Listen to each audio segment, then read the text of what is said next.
Ask मुफ्ती तारिक मसूद। सुन्नतों की जगह क़ज़ा नमाज़ें पढ़ सकते हैं।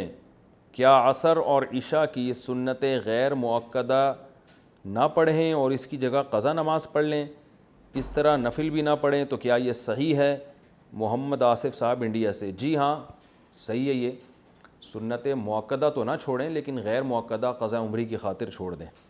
क्या सिर्फ़ फ़र्ज़ नमाज पढ़ना ठीक है? अगर कोई शख्स सुन्नत मुअक्कदा और गैर मुअक्कदा और नवाफिल छोड़कर सिर्फ़ फ़र्ज़ और वाजिब ही अदा करता है तो क्या इसे गुनाह होगा और आखिरत में हिसाब होगा या नहीं? नीज़ क्या इसकी क़ज़ा करनी होगी?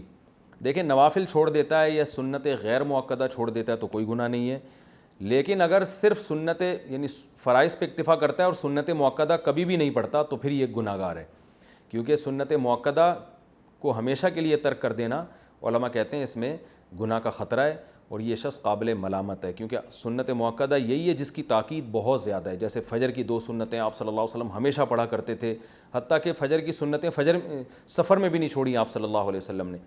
तो बाकी सुन्नतों का भी जो मुअक्कदा है उनका एहतमाम ज़रूरी है। कभी कभार छूट जाएँ तो कोई हर्ज नहीं है उसमें, जैसे सफ़र में छोड़ दें या कोई इमरजेंसी है या बहुत ज़्यादा थकावट है, कभी कभार छोड़ने में कोई हर्ज नहीं है। आस्क मुफ्ती तारिक मसूद।